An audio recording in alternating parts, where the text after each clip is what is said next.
ஓம் ஸ்ரீ மாத்ரே நமஹா. கலையாத கல்வியும் குறையாத வயதும் ஓர் கபடுவாராத நட்பும் கன்றாத வளமையும் குன்றாத இளமையும் கழுப்பினி இல்லாத உடலும் சலியாத மனமும் அன்பு அகலாத மனைவியும் தவறாத சந்தானமும் தாழாத கீர்த்தியும் மாறாத வார்த்தையும் தடைகள் வாராத கொடையும் தொலையாத நிதியமும் கோணாத கோலும் ஒரு துன்பமில்லாத வாழ்வும் துய்ய நின் பாதத்தில் அன்பும் உதவி பெரிய தொண்டரோடு கூட்டுக் கண்டாய். அலையாழி அரிதுயலும் மாயனது தங்கையே ஆதி கடவுரின் வாழ்வே அமுதீசர் ஒருபாக மகளாத சுகபாணி அருள்வாய்னி அபிராமியே என்கிறார் அபிராமி அந்தாதியில் அபிராமிப்பட்டர். அம்பிகையின் துதி நூல்களில் முதலிடம் வகிப்பது லலிதா சகஸ்ரநாமம். ஸ்ரீ லலிதா சகஸ்ரநாமத்தை உபதேசித்தவர் ஹயக்ரீவர். அவருக்கு உபதேசம் அளித்ததோ அகஸ்திய முனிவர். பிரம்ம தேவரிடமிருந்து ஒரு அசுரன் வேதங்களை கவர்ந்து கொண்டு போனான். அப்பொழுது மகாவிஷ்ணு ஹயக்ரீவராக குதிரை முகம் கொண்டவராக வந்து அசுரனை கொன்று வேதங்களை எல்லாம் மீட்டார். ஞானத்தின் வடிவமே ஹயக்ரீவர். அப்படிப்பட்ட ஹயக்ரீவர் ஸ்ரீ லலிதா சகஸ்ரநாமத்தை உபதேசம் செய்திருக்கிறார். சகஸ்ரநாம நூல்களிலேயே தனித்துவமும் தனிச்சிறப்பும் மிக்கதாக உள்ளது லலிதா சகஸ்ரநாமம். அபாரமான கவித்துவமும் சொல்லழகும் ஓசைநயமும் கொண்டது.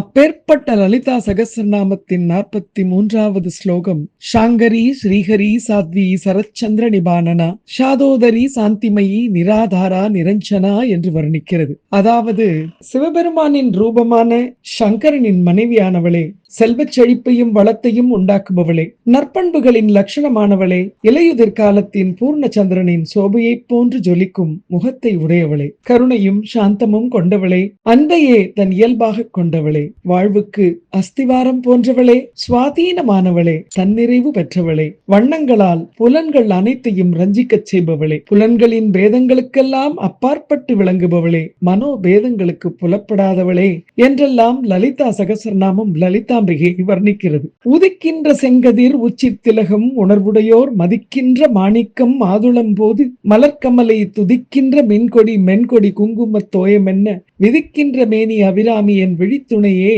என்று அற்புதமான அந்த உச்சி திலகத்தின் பெருமையை, அம்பாளின் அழகிய முகத்தை பற்றி அபிராமி அந்தாதி வர்ணிக்கிறது.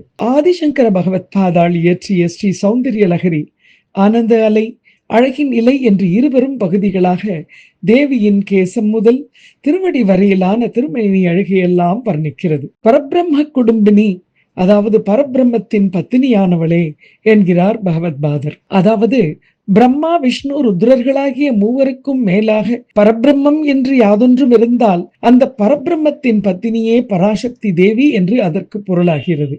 சிவசக்தி, ஹிமகரி, சுதா, ஹரமகிஷி, சிவயுவதி, அபர்ணா, பார்வதி, சண்டி, சதி, அம்பா என்றெல்லாம் பல்வகையான திருநாமங்களால் ஸ்ரீ பகவத் பாதர் அம்பிகையை மிகுந்த வாஞ்சையுடன் அழைக்கிறார். அப்படிப்பட்ட அற்புதமான இந்த லலிதாம்பிகையை சித்ரா பௌர்ணமி என்று வழிபடுவது மிகவும் முக்கியத்துவம் வாய்ந்த ஒன்றாக இருக்கிறது. இது அம்பாளை வழிபடுவதற்கு உகந்த ஒரு நல்ல திருநாளாக கருதப்படுகிறது.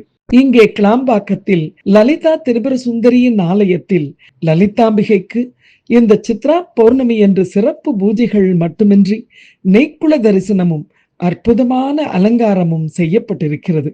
அன்றைக்கு பக்த கோடிகள் அம்பாளை வழிபடுவதன் மூலம் சகல சௌபாகியங்களும் அவர்களுக்கு கிடைக்க அம்பிகை அருள் புரிகிறாள். மாதம் பௌர்ணமியானது வந்தாலும் இந்த சித்திரை மாதத்தில் வரக்கூடிய பௌர்ணமி தினத்தை தான் சித்ரா பௌர்ணமி என்று சொல்கிறோம். திருமியச்சூர் என்று சொல்லப்படக்கூடிய ஆதி தலத்தில் எழுந்தருளி இருக்கும் லலிதாம்பிகைக்கு நெய்க்குள தரிசனத்தை எப்படியெல்லாம் செய்கிறார்களோ அது போலவே இந்த ஆலயத்திலும் நமக்காக எழுந்தருளியுள்ள அம்பிகை நெய்க்குளத்தில் அற்புதமாக பக்தர்களுக்கு காட்சி தருகிறாள். இது கண்கொள்ளா காட்சியாக இருக்கிறது.